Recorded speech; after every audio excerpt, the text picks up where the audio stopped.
Thank you, Madam President. Madam President, folks in Texas and across the country are looking to their elected officials for sound leadership. Family budgets are being clobbered by the worst inflation in 40 years. From gas stations to grocery stores and everywhere in between, people are spending significantly more money on their basic expenses. Inflation has outpaced wage growth, giving the average worker a pay cut. That's what inflation does. It erodes and undermines your standard of living by charging more for basic goods and services. Families aren't just stressing about their finances, they're also worried about their safety. The shocking surge in violent crime that began in 2020 hasn't just continued. In many places, it's accelerating. And last year, several major cities had their deadliest year on record. With the safety and well-being of their families at the forefront, our constituents want to know what's being done to address these problems. They're pretty basic. What types of solutions do their representatives have in the Senate and the House? What actions is the White House contemplating? And how long will it be before they can experience some relief? Unfortunately, when the voters gave Democrats the leadership of the White House and both houses of Congress, the responsibility has largely been up to them to provide that leadership when it comes to the agenda.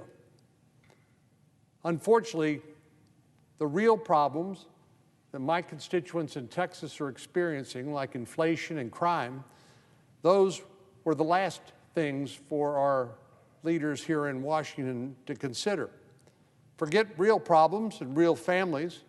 Democrats' governing strategy was dictated by partisan ambitions. Our colleagues tried to give the Internal Revenue Service the unprecedented authority and manpower to snoop on the finances of virtually every single American. Now, we're accustomed to the fact that the IRS knows how much you make. That's how you calculate your taxes. But our Democratic colleagues went so far as to inquire for every family, how much money do you spend and what do you spend it on? That sort of invasion of privacy is unprecedented. Then our colleagues on the other side of the aisle tried to get involved in the child care business and dictate what sort of child care and where you would be able to get that child care and how much it would cost. Basically saying to those who are motivated to help support families when it comes to child care that if you're a faith-based organization, you're not going to qualify.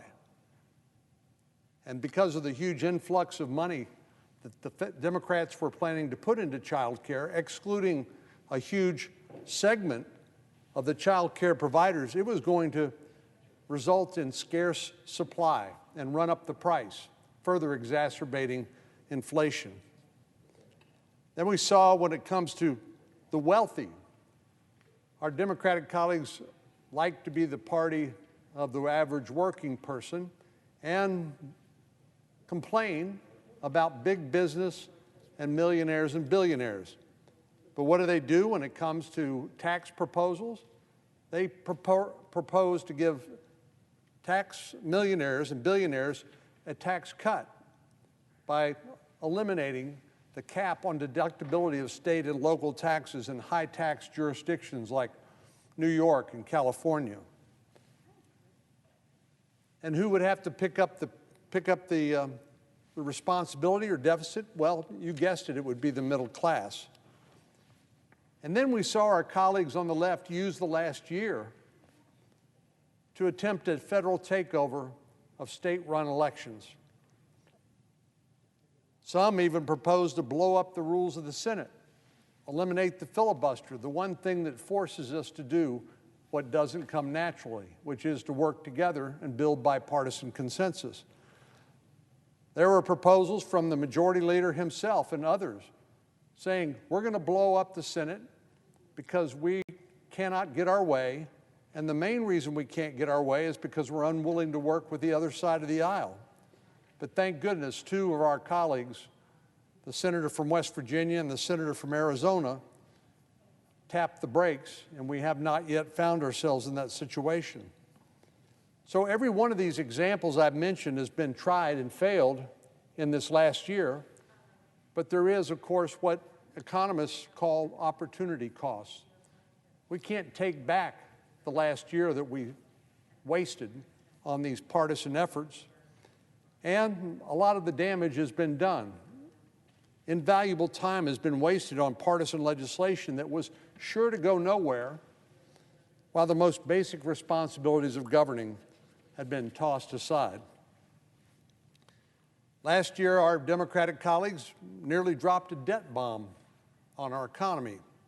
Now, we had to spend a lot of money during the COVID pandemic, and during the last year of the Trump administration, we did that on a bipartisan basis.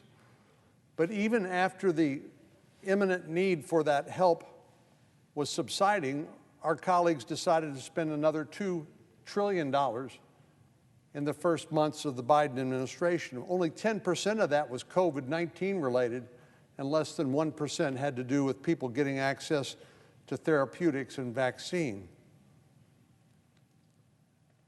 Our colleagues allowed the National Defense Authorization Act to sit on the shelf, to linger on the calendar for months, leaving it until the very last minute. And then we find ourselves just 9 days away from a shutdown of the federal government.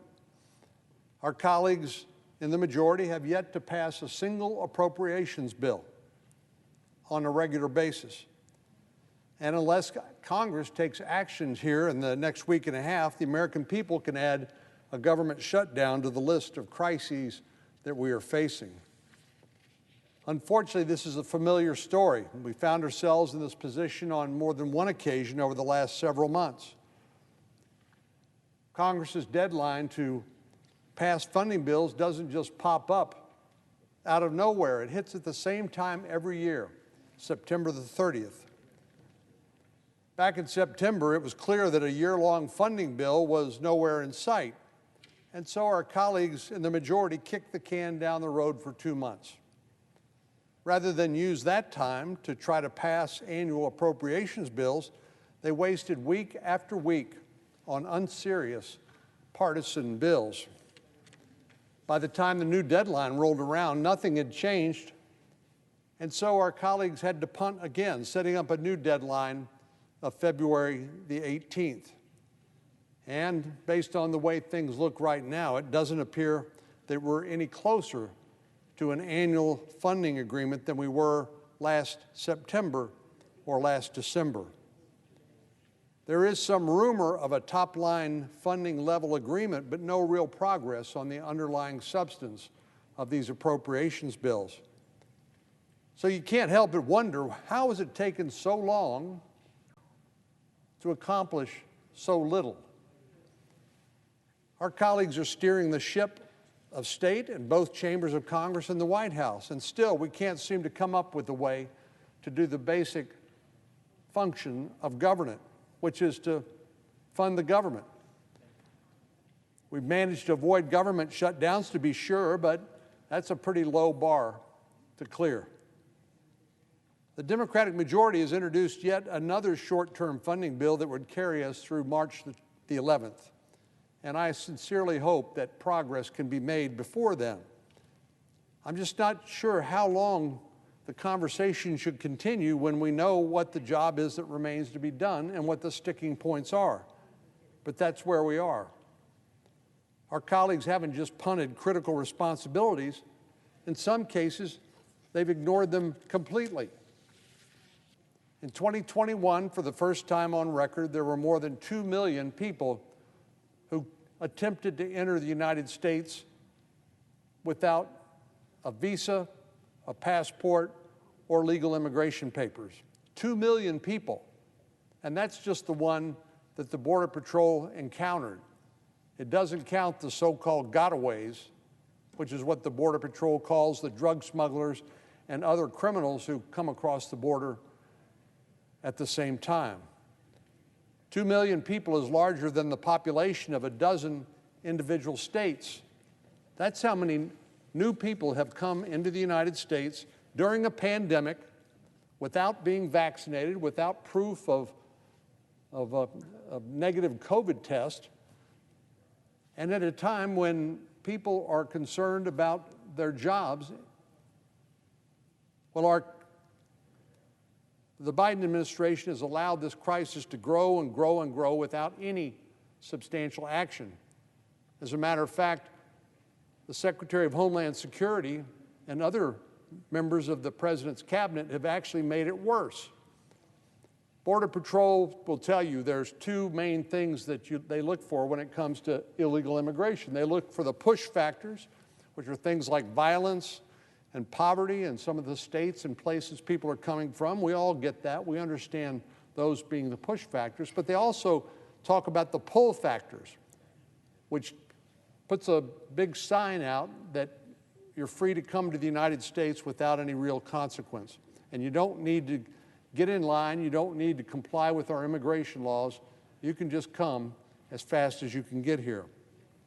And one of the biggest pull factors is the misguided guidance from the Secretary of Homeland Security himself.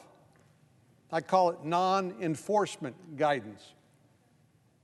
Basically, Secretary Mayorkas has said Border Patrol will not detain anyone whose only offense is entering the country illegally. That sends a big welcome sign to anybody who wants to come to the United States without going through our legal immigration system. And the transnational criminal organizations that benefit from this financially, they make millions and millions, including billions of dollars, by smuggling people and drugs into the United States. And while an open borders message may appeal to some elements on the left, it's creating serious burdens for law enforcement and border communities. Over the last year, I've spent a lot of time listening to my constituents and the professionals in the Border Patrol about the many challenges that this crisis has created. Border Patrol agents are pulling double duty as child care providers because our laws incentivize unaccompanied minors to come to the United States.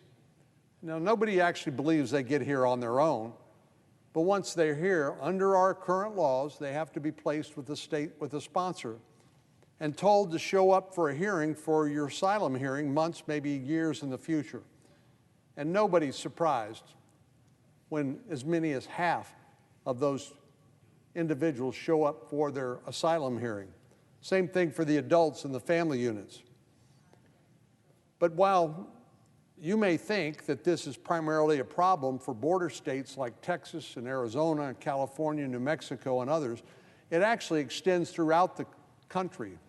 One of our colleagues from Montana tells me that his sheriff in one of his major cities said that one of the biggest problems they have is methamphetamine that's smuggled across the U.S.-Mexico border. You can't get much farther north, and you can't get much farther away from the southwestern border than the state of Montana.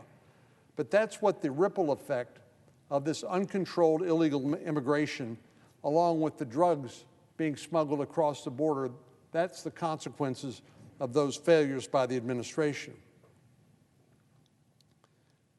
Leaders in my state have constantly sought for the administration to take some action. This is a federal responsibility, not a state responsibility. They've asked for more staff, better resources, and better policies to put an end to some of these pull factors. But the Biden administration has done nothing to make it better. I would argue they've actually made it worse by policies like the non-enforcement policy that Secretary Mayorkas issued months ago. Senator Sinema, the senator from another border state and a Democrat, and I offered the Bipartisan Border Solutions Act, along with a Democrat and a Republican House member, and with the idea that maybe if we come up with a bipartisan, bicameral proposal, the Biden administration would say, well, why don't we start there? Why don't we start the discussions there? Well, the Biden administration refused to take any action, and the chairman of the Senate Judiciary Committee here in the Senate has refused to even hold a hearing on that bill. Now, our Democratic colleagues may control all levers of government, but for sure, that's a far cry from actually governing. Our colleagues can't seem to accomplish the bare minimum, let alone craft policies that address the needs of families. Our colleagues seem to think that these partisan victories are the only way they can prove to voters that they know how to govern. But they got it backwards, and they don't have much to show for it. The reality is, our colleagues' burning focus on partisan legislation has kept them from achieving much of anything at all. Our colleagues have been so distracted by their own partisan ambitions that they've allowed the Senate to skate from crisis to crisis without meaningful action. I can only hope that our colleagues will recognize that what they've been doing is not working and engage in some sort of mid-course correction in the coming months. The truth is, our country deserves a government that works for the American people, not for just one political party or for any constituency within that political party like the progressive left. Madam President, I yield the floor.